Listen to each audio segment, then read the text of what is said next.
Tell you what. Right?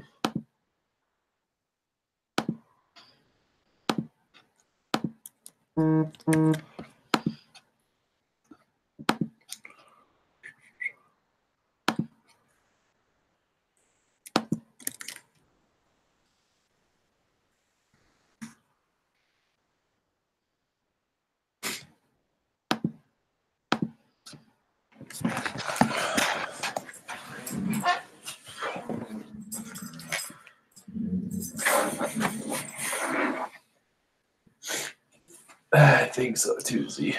Such a rough life over there, Doc. We're back. All Yep. right. All right. Can you hear us? I can. All right. This seems to be Awesome. starting off better. Great. Sleep tracking to measure the effects of that you're Start- getting good results with night gains. Yeah. All right, let's start there. So a lot of people are sending stuff over with the data from the Whoop band. Whoop.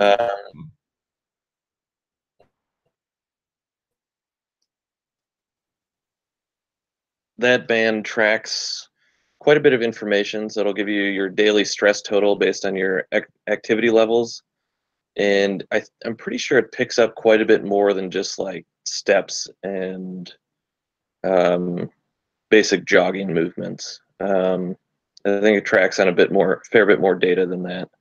And then it'll also give you how ready you are for your next workout based on heart rate variability. So it'll give you your recovery status, and also tracks sleep. I don't know too much about it, but I know it does a fair amount more than your basic Fitbits will do.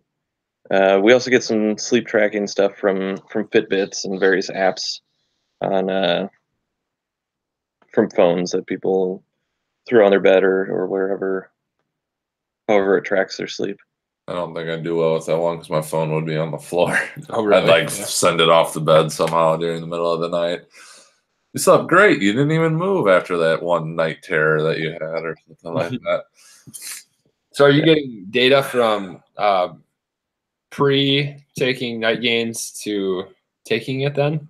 Yeah, and we've also had people do essentially a science experiment where they will track a week without sleep, or with a week without night gains, a week with night gains, a week without, a week with night gains, and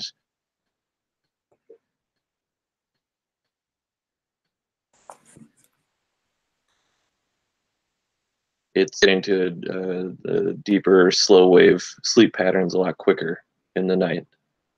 And it's sustained longer. They're not waking up as much. It's pretty cool the information we're getting back from folks, and that people are taking it upon themselves to do those science experiments where they're tracking off, tracking on, tracking off, tracking on. So you get that period of time in the middle where you're not on it to see if there's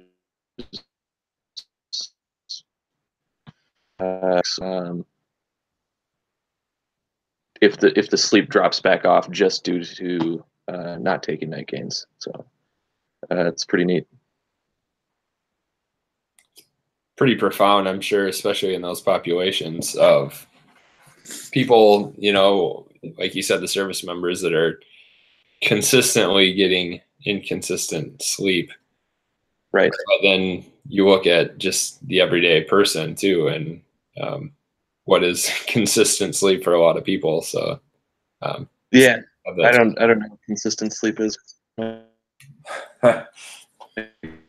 Good stuff. But yeah, we night gains really works well with the service member community, with people who are working out a lot. They're burning through a lot of the electrolytes and like magnesium, B6, and zinc, which are all in night gains. You're burning through those as you work out more. If people are on ketogenic diet, I generally tell them to take night gains because they're also burning through a lot of electrolytes due to the kidneys functioning a little bit more, and flushing out a bit more water. So the less carbohydrates you eat, the more electrolytes you need in your diet, or more sodium you need in your diet. And then the elderly, older folks, night gains really works for them well. I've had a few friends who are just normal folks, living a normal life, who didn't really notice a lot of effects from night gains. Maybe their diet. Most of the people who take it keep taking it.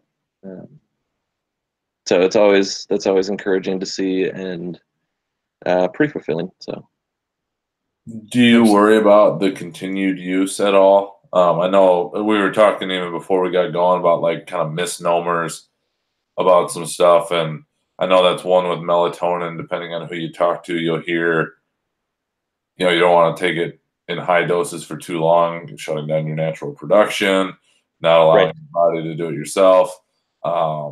Obviously, just knowing you and the thoroughness that you guys put into this, you looked into that. But just what are your thoughts on it?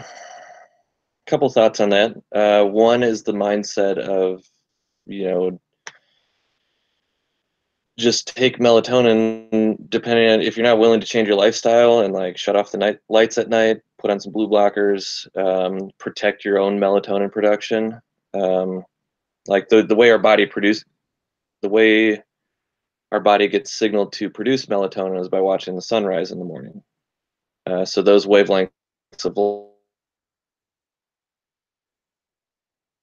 light signals the brain that's going to be wavelengths of light in our eyes again. So if you're not doing those things, you may not be producing enough melatonin, or you may be preventing the release of your melatonin because your lighting environment is not conducive to healthy sleep patterns.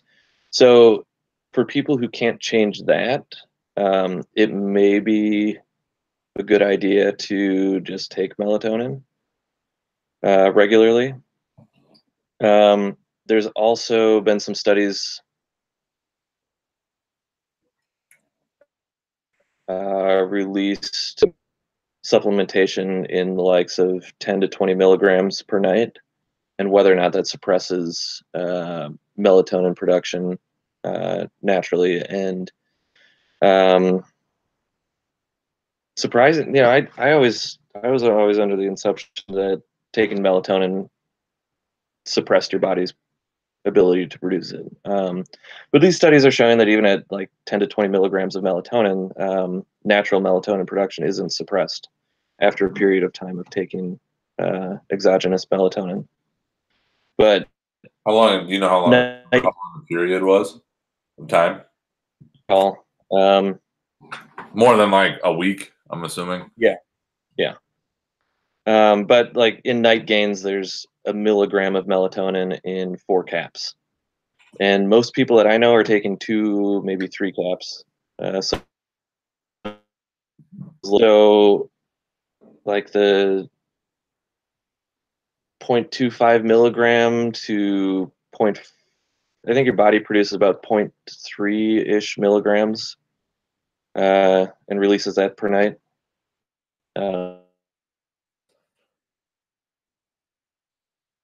Dose melatonin with night gains. But you know, that is stuff like that's always on my mind.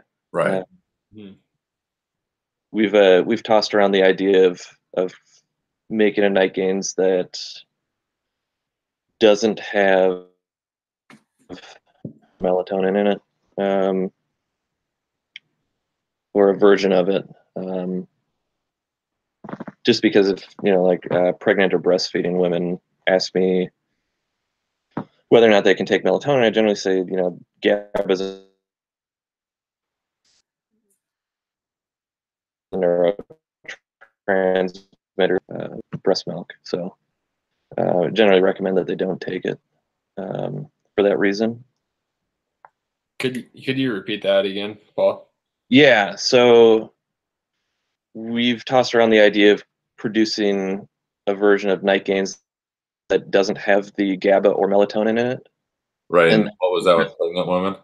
yeah, so GABA is a neurotransmitter, and you don't really want to get that to the fetus if you're pregnant or if you're breastfeeding. That can cause some issues. So I generally just recommend that pregnant or breastfeeding women don't take night gains for that reason. So you go more like a traditional ZMA then, in essence.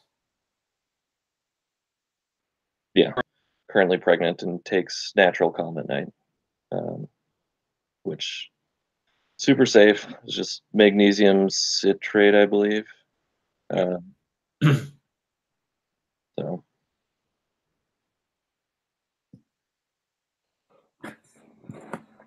So you were talking earlier, just back to the magnesium, since you brought it up. From what I've heard, and I'm saying this very loosely because it's been just through a couple roundabout listens on podcasts, like magnesium citrate, I believe somebody said was the easier of the ones to absorb. But you had your full on explanation of why you guys went with, I'm going to screw this up, Glycinate. Glycinate? yeah, that's why we use magnesium glycinate. Absorption thing, or is it because of the other benefits that you referenced?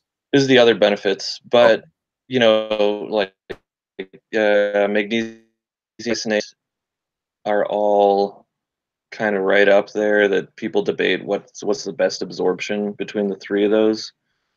So I didn't, the absorption's good. What were the three? Magnesium citrate, glycinate, and taurinate. Okay. Magnesium attached to a taurine molecule, which amino acid. It's in.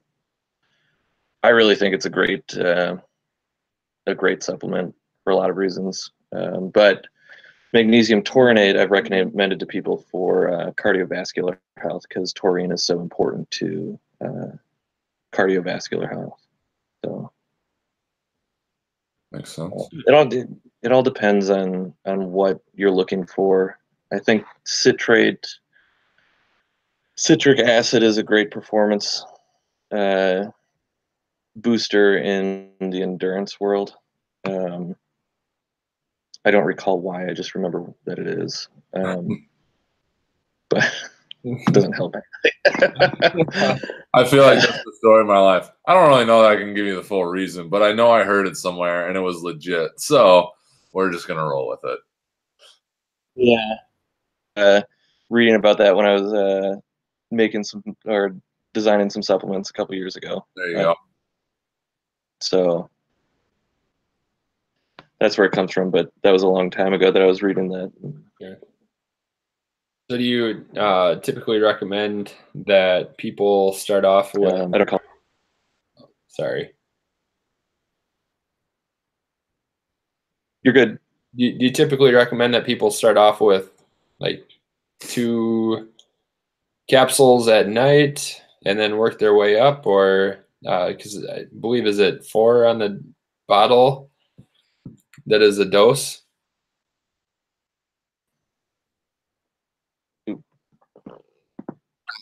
Sorry, you guys kind of cut out a little bit. Still there? Yeah, we're here. Yep. All right. Yeah, 2 to 3 capsules. 2 capsules. Start out with. See how that treats you. If the sleep is troubled, drop down to 1 and try that.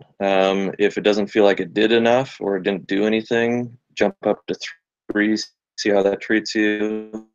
That's just always worked for me. And then if it's somebody who's working out a lot and has supplemented with magnesium before, I'll tell them to start with 3 or 4.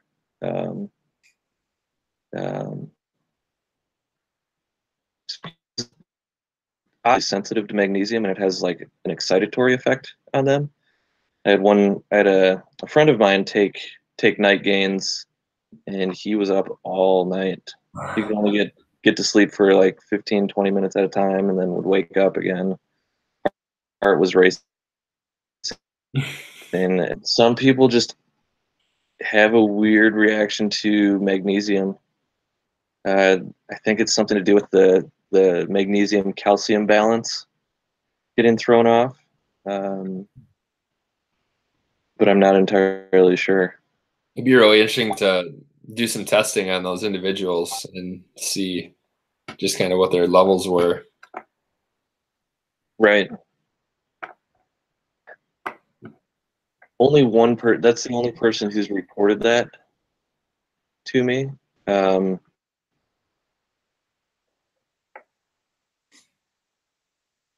He refuses to take anymore, which is understandable. Can't really blame him on that one. Yeah, he kind of needs to perform well at his job. So Right. So you mentioned a few of the, I guess, suggestions that you have for also improving the quality of one's sleep. And you cut out a little bit with what you were saying in terms of the morning sunlight. So would you mind like explaining that a little bit? I know you've talked about everything functions on your circadian rhythm, right? Like the Nobel Prize in Medicine last year went to circadian rhythm studies, and that it affects every single cell in our body, even magnesium in the way melatonin kind of functions on the circadian rhythm of your body. So protecting your light and trying to keep your lighting as natural as possible throughout the day is pretty important in regulating the way the body functions. So our body gets signaled to do certain things throughout the day based on stimulus it receives, whether it's food or heat, cold. All of your senses are for a reason, and the plays a huge role in the hormones that are released throughout the day, and making sure that those are released at the proper times. So, receiving your morning sunlight will help your body to start producing it when your body gets signaled to release it through seeing the sunset. And it's just those wavelengths of light that signal those things. So, same thing. Watching the morning sunrise levels, it releases endogenous endocannabinoids. People kind of get addicted to. People have studied people who tan in tanning beds, and they're kind of addicted to it. There's an addiction involved with that, and that's due to the dopamine and various feel-good hormones that are produced when your body sees the UV light. Obviously, you don't want to overdo it and decouple from a tanning bed is not healthy because you're taking it away from taking the UV light and separating it from all of the other spectrum of light that comes from the sun. So a lot of the light that comes from the sun is burns and UV damage. So that morning light is a lot more on the infrared side of the spectrum, and that kind of sets your body up for protecting itself for the brighter, more UV intense light in the middle of the day. So it's kind of a long-winded answer to a question that was about producing melatonin in the morning. No, I like it though. It's interesting. Um,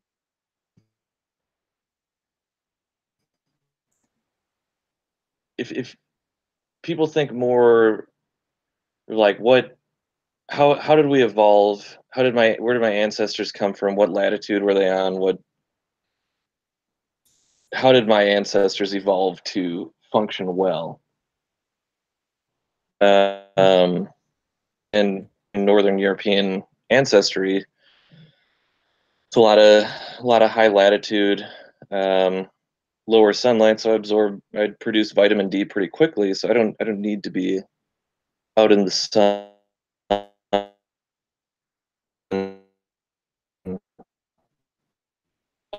all day to the amount of vitamin D. Darker skin need to do that.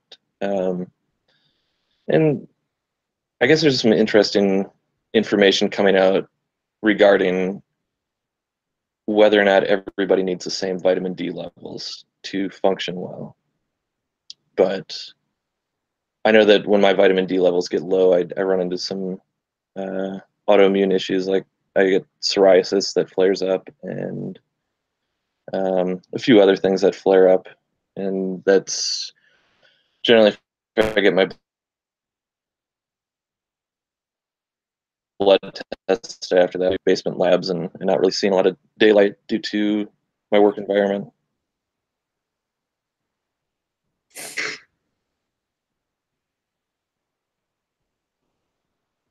I think our last one. Am I cutting out again? A little bit. A little bit. Clinically Paragon episode was on the importance of vitamin D, but that's all based on sunlight. What are your thoughts on tanning beds? Then you can get bulbs from different spectrums.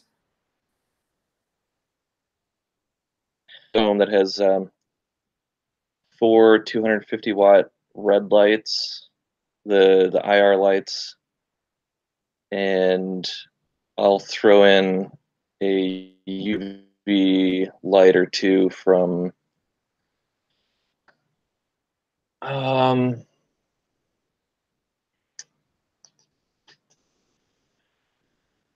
iguana tanning lights. The UVB lights that you put in terrariums for lizards, so they're able to live well inside. So I'll put those on for like during the winter, like 15 minutes tops. Like start out really low and just kind of stand in front of it, get some UV light.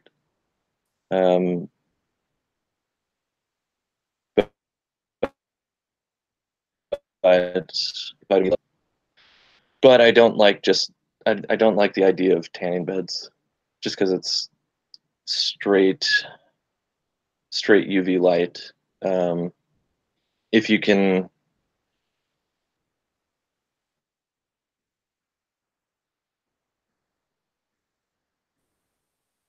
it's always going to be a spectrum to function under. Like that's always going to be more healthy than decoupling wavelengths of light. And there's like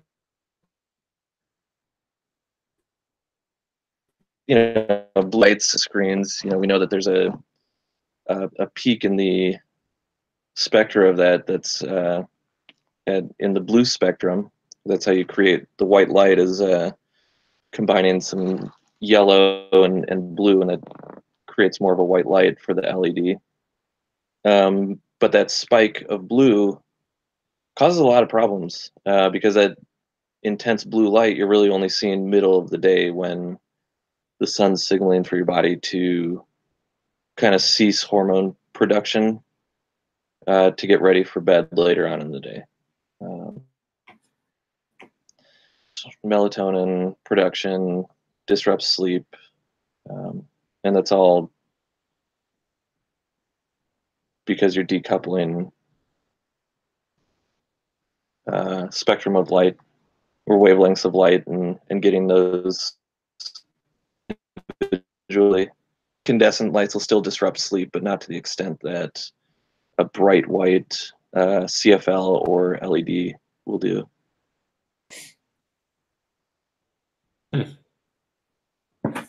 Oh, the things that kill us on the average every day, or make our lives much more difficult. Technology, yeah.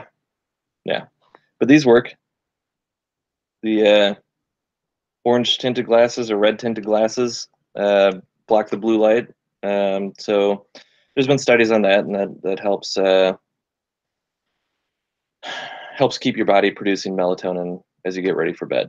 If you're wearing either a filter on your screen or glasses, it does work.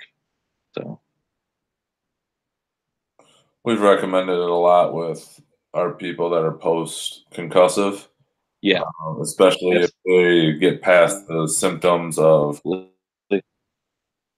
just the terrible symptoms of nausea and dizziness, just the initial ones, and then they can work their way back into studying and doing those things. We'll recommend the filter on their screen or purchasing a pair of the glasses, just again, because like we were joking about before, like we have it on now, but if I'm working on something that I need to see color, light blue doesn't show up well on an orange tinted screen.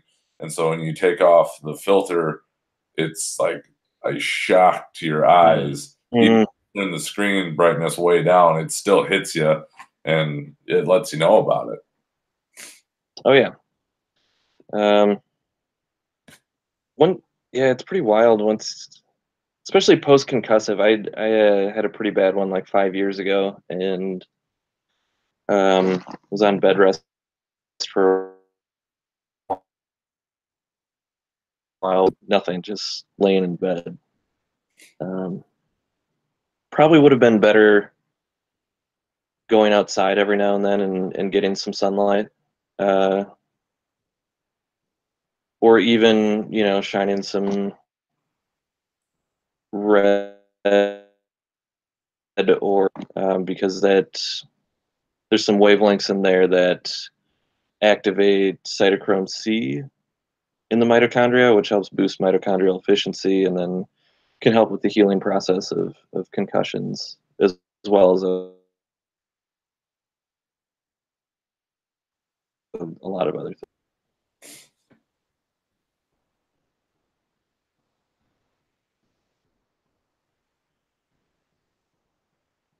What else you got? I don't know. We're getting about half of what you're saying. It's kind of tough, unfortunately. Is that it? It's on my end. I don't know. Well, should we call it a night and try to do this again in a month? Yeah, I think trying to get on a regular schedule would be awesome. Yeah, I think that would be good. Yeah, for sure. All right. Yeah, thanks a lot, guys. Yeah, thank Thanks, you. Paul. Appreciate it. Good to chat. Yep, always is. Take care. Take care.